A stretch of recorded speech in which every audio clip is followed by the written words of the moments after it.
Doctor Hamid, आज का इजलास भी आपने देखा, पीटीआई के जो भी रिजर्व सीट्स बनती हैं सुन्नी इत्तेहाद काउंसिल के प्लेटफॉर्म से वो उनको मिल जानी चाहिए, ये भी आवाजें उठ रही हैं, बिल्कुल ठीक बात है।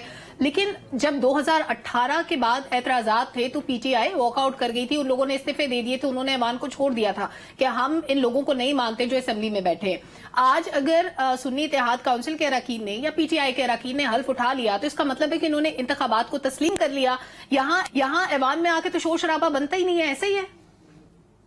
बहुत शुक्रिया सलमा। नहीं, ये बात नहीं है। मतलब मैं समझता हूँ कि ये अकलमंदी की गई है सुन्नी इत्तेहाद काउंसिल की तरफ से कि उन्होंने हल्फ उठा लिया। जमहूरियत की मजबूती के लिए जरूरी था कि इस तरह की सियासत ना की जाए जिसके अंदर इंतशार हो। लेकिन वहीं पर एहतजाज जो है वो 12 सुन्नी इत्तेहाद काउंसिल का हक है, वो इसलिए कि अगर उनको उनकी मखसूस नशिस्तें नहीं दी जाती हैं और मसनूई तौर पर नून लीग को पार्लियामेंट में सबसे बड़ी पार्टी बना दिया जाता है तो वो आप समझे कि बड़ी गलत रिवायत पड़ जाएगी। आप ये समझें कि अगर आजाद पीटीआई को अगर उसकी मखसूस नशिस्तें मिल जाती तो हुकूमत चाहे पीपल्स पार्टी और नून लीग ने ही बनानी थी, लेकिन ऑन द फ्लोर जो पार्टी पोजीशन होनी थी उसके अंदर ही होना था कि सुन्नी इत्तेहाद काउंसिल या पीटीआई जो है वो लीडिंग पार्टी होनी थी। तो इस तासुर को खत्म करने के लिए कि जी लीडिंग पार्टी को इक्तदार नहीं दिया गया तो मखसूस नशिस्तें जो हैं वो डिले कर दी गई हैं, इवेंचुअली तो उनको देनी पड़ेंगी। एक चीज हमें समझनी पड़ेगी और वो ये कि अगर ऐवान को चलाना है तो ऐवान को जमहूरी इक़्तिदार के साथ चलाना पड़ेगा। पाकिस्तान के जो मुआशी सूरत हाल है, जो मुल्क की अंदरूनी सूरत हाल है, उसके अंदर इस तरह की सियासत की या इस तरह की हुकूमत की अब कोई गुंजाइश नहीं रह गई जिसमें अपोजिशन को दीवार के साथ लगाया जाए, जिसमें अपोजिशन के तहफ़्फ़ुज़ात को दूर न किया जाए या अपोजिशन के जो जायज हकूक है उनको वो ना दिए जाएं। हमने फ्लोर ऑफ द हाउस में देखा कि जिस तरह पीटीआई के अरकान को कई जगह पे बोलने की इजाजत नहीं दी जा रही। जब बोलने की इजाजत नहीं दी जाएगी तो उनके पास डॉक्टर साहब कता कलामी के लिए माजरत, वैसे मैं एक चीज आप चाह रही हूँ कि आप क्लियर कर दें कि 208 हुकूमती इत्तेहाद में लोग शामिल हैं।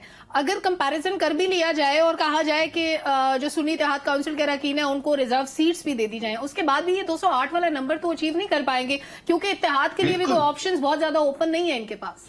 बिल्कुल सलमा, आप बिल्कुल ठीक कह रही हैं, आई एग्री विद यू। लेकिन बात यह है कि वो जो बात होता है कि सिंगल लार्जेस्ट पार्टी, देखिए ऐवान के अंदर ये जो जुमला है कि सिंगल लार्जेस्ट पार्टी जो है वो अब नून लीग बन गई है, जबकि अगर सुन्नी इत्तेहाद काउंसिल को उसकी सीटें दे दी जाएं तो मखसूस नशिस्तें अक़लियतों की, तो वो सिंगल लार्जेस्ट पार्टी हो जाती है, चाहे उसको अपोजिशन में बैठना पड़े। हमने 16 माह की जो हुकूमत थी शहबाज शरीफ साहब की, उसमें भी 4 वोटों के फर्क के बावजूद पीटीआई जो थी वो लार्जेस्ट पार्टी थी, चाहे वो इक़्तिदार से बाहर भी चली गई। मेरा पॉइंट सिर्फ ये है कि ये जो तासुर है इससे कोई फर्क नहीं पड़ेगा, बल्कि इलेक्शन कमीशन के लिए लाजमी है, हुकूमत की गुडविल या उसकी रेपुटेशन के लिए लाजमी है, क्रेडिबिलिटी के लिए लाजमी है कि वो फौरी तौर पर मखसूस नशिस्तों का पूरे पाकिस्तान में फैसला किया जाए। पंजाब में भी हमने देखा मखसूस नशिस्तों का फैसला नहीं हुआ।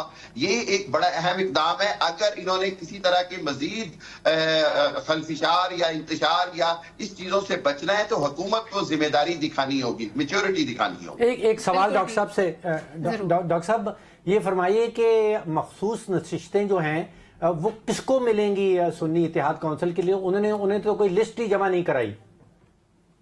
देखिए बात यह है कि मैंने जितना स्टडी किया है कॉन्स्टिट्यूशन उसके मुताबिक लिस्टें वो जमा करवा सकते हैं वंस दे नो कि उनके पास कितनी नशिस्तें उनको मिल सकती हैं। ऐसे नहीं है कि कि अगर उन्होंने पहले नशिस्तें लिस्टिंग नहीं दी तो वो नहीं दे सकते। मैं आपको बताता चलूं, ना नून लीग ने लिस्टें, तमाम जो बड़ी पार्टियां हैं वो इंतजार करती हैं अपने नंबर गेम का और उसके बाद वो इलेक्शन कमीशन को सबमिट करवाती हैं अपनी जो लिस्टें हैं। सुन्नी इत्तेहाद काउंसिल का मामला जो है वो आजाद उम्मीदवारों के आने से थोड़ा सा मुख्तलिफ हुआ है। यहाँ पर इलेक्शन कमीशन को भी अपनी पोजीशन वाज़ेह करनी चाहिए। और आप क्या समझते हैं कि ये नशिस्तों के बगैर ऐवान चलाना चाहिए या ये नशिस्तें जो है वो खैरात में किसी और को दे देनी चाहिए? ऐसा तो नहीं होना चाहिए ना। जमहूरियत की रूह है कि बहरहाल मखसूस नशिस्तें जिसकी बनती हैं उसको दे दी जाए, इससे पॉलिटिकल स्टेबिलिटी आएगी। डॉक्टर साहब आप भी समझते हैं कि हमें इस वक्त इकोनॉमिकल स्टेबिलिटी के लिए पॉलिटिकल स्टेबिलिटी चाहिए, चाहे वो किसी भी अंदाज से आए। मेरा ख्याल ये है कि सुन्नी इत्तेहाद काउंसिल को हर हालत में पॉलिटिकल स्टेबिलिटी के लिए मखसूस नशिस्तों का फैसला हो जाना चाहिए। बिल्कुल ठीक।